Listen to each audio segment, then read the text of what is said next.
Hey guys, welcome back to the Southern Philippines. Today I'm going to be addressing a question that I get asked all the time, and it's whether or not the island of Mindanao, where I'm at currently, is safe. So is it safe in the Southern Philippines?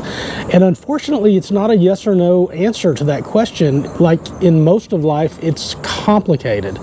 So what I'm going to do is I'm going to get into why this area is considered by many unsafe, what my personal opinions are and experiences on it, and just kind of rationalize it into comparison to the many other places that I have lived throughout the world. So we'll jump right into the video and get started.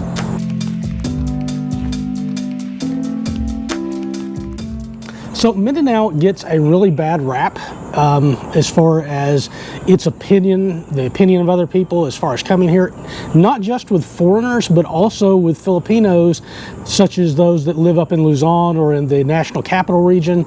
A lot of them are afraid to actually come to a place in their own country. And the reason for that is because of a history that there has been on this island.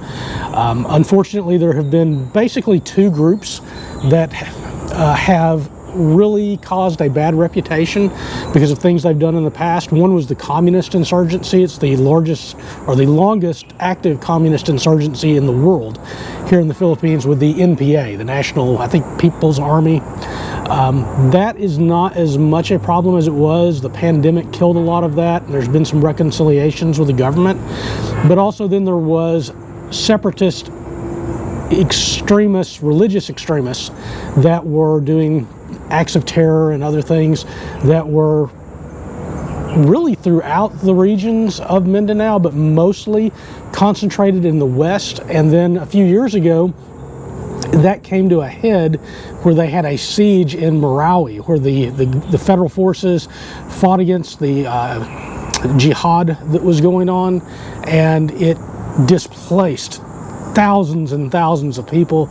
It lasted a long time. It was a terrible thing, and that didn't do anything to add to people's feeling of safety coming to Mindanao. And there have been kidnappings, beheadings, many types of crimes, terroristic crimes against not only Filipino people, but sometimes foreigners that were in the place as well. So there were kidnappings, one on Small Island, which has always been considered a fairly safe place, several years ago, where some Westerners were kidnapped right off of the island by a terrorist group. Most of the Western countries, their embassies will warn people on their websites not to come to either certain areas on Mindanao, such as Western Mindanao, some of the islands like Bansalan and things, that they'll specifically say do not travel at all. In some cases, they'll say do not travel unless absolutely necessary. And some of them, the governments will not even allow their own embassy personnel to come to the island for official business, other than from very specific spots for very specific reasons. And since those are broadcast, basically every time I've ever been to the Philippines, the U.S. Embassy has basically said, you know, don't go, proceed with caution. Now, I'm going to get back to that later in the video because of some of the other countries I've been to, but that's another reason that people are reluctant to come. And also, when they talk to people, many times Filipinos say in Manila that I have talked to, they tell me that they would never come, that they're afraid to come. They're surprised that I have been. They're very familiar with the wonderful fruits and the wonderful fish that they get.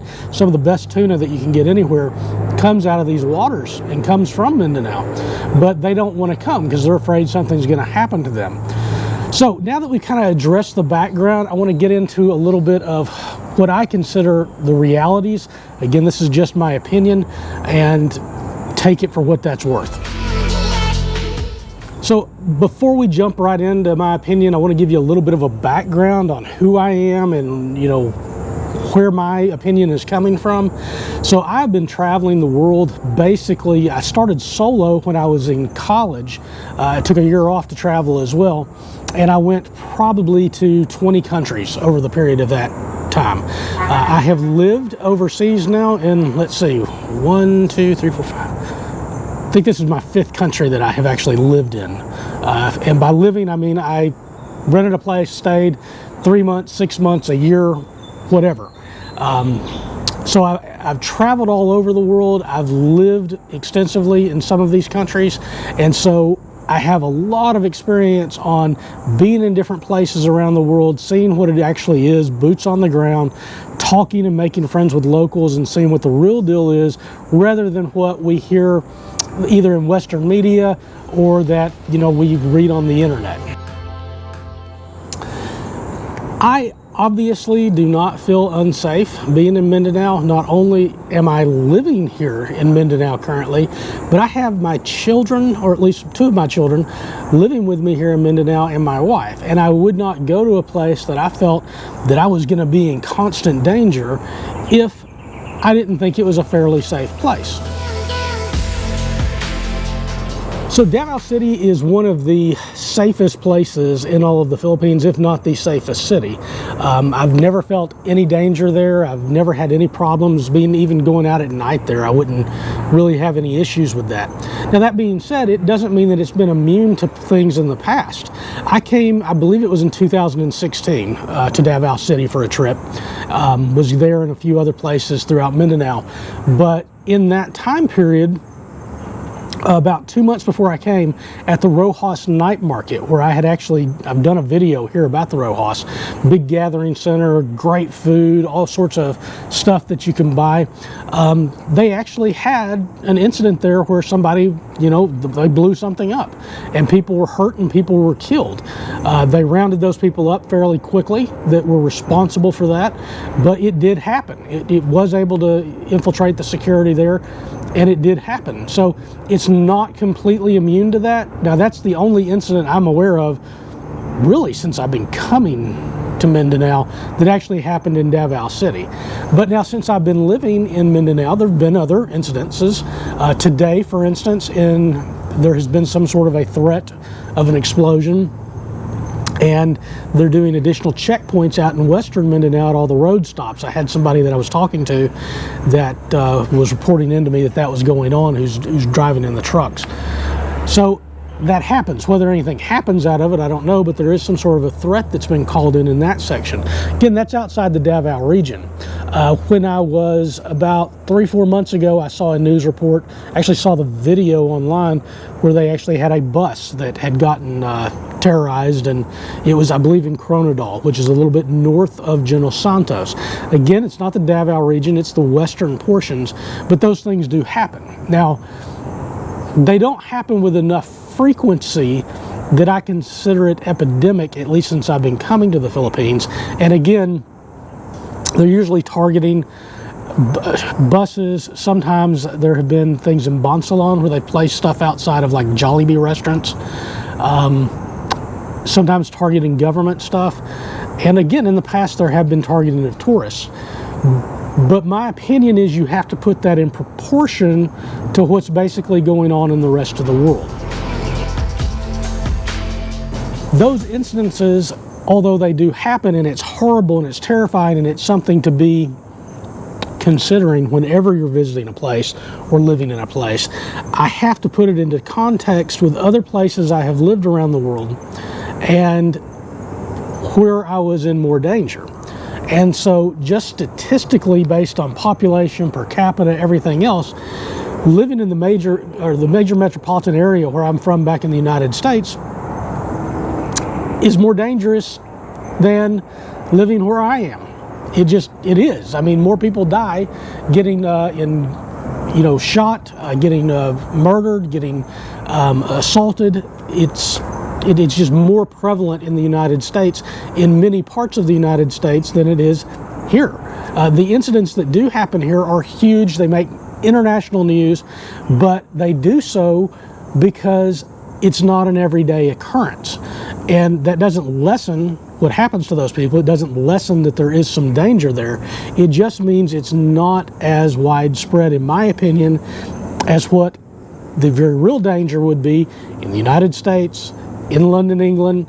London has, when I was there, it was bad, but it was not nearly as bad as it is all these years later, to where they have tons of stabbings. They have a lot of violent crime on people, which, this is a place that doesn't have firearms and it's still going on there. So if I compare just different places around the world, I do not consider it especially dangerous. And again, where I live in the Davao region, it's something I have to think about, but it's not something that I'm going to be all that concerned about. I obviously take precautions. If I see something at a place, then I would notice that, hopefully, and protect myself just like I would in the United States or anywhere else in the world. There are places in Mindanao that I would not go without having very good friends or family that were from those areas, just because I would stick out like a sore thumb.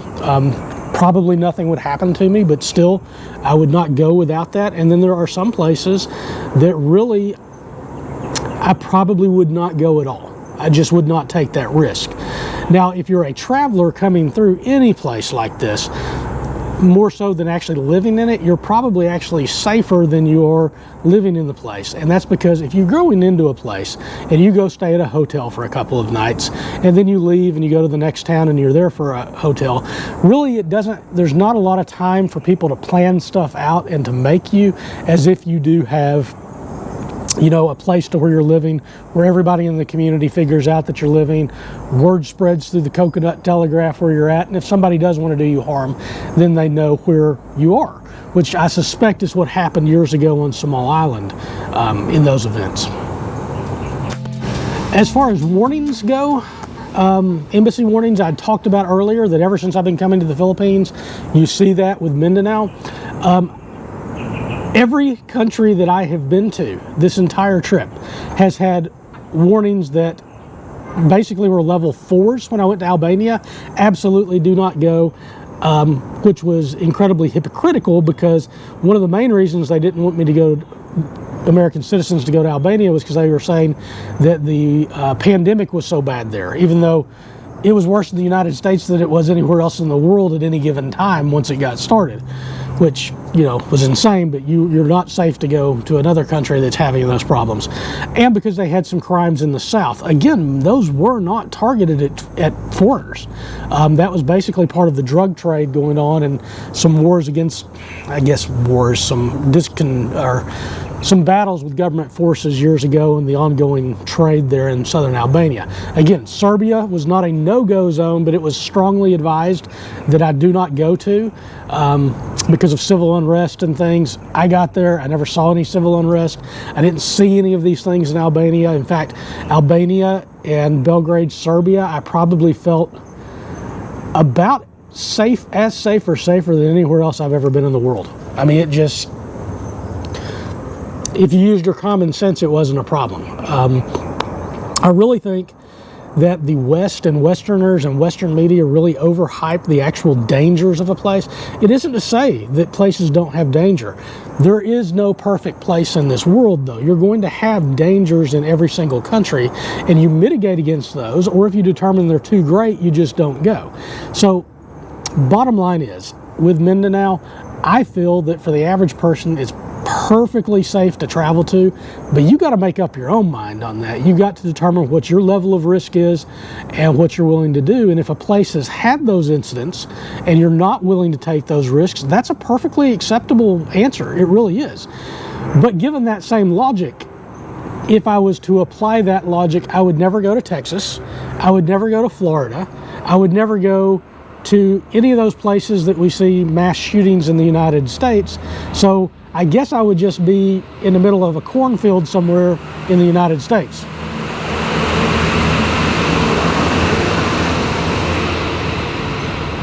They're harvesting the coconuts. All right, with that said, guys, that's my opinion. I don't know if that's worth anything or helpful to anybody. I like it here in Mindanao. I feel fine and safe. Doesn't mean something couldn't happen to me, but something could happen to me waking up in the United States tomorrow. So, guys, I hope this was helpful. If it was, give me a thumbs up. Let the algorithm know that it is helpful. If you want to see more videos about this or other topics, let me know in the comments below. I do try to read all of those, and occasionally I'll see a trend such as this one where people are asking me to make a video, and I go out and try to produce what I can with my opinion, or sometimes with actual knowledge of the places. Thanks, guys.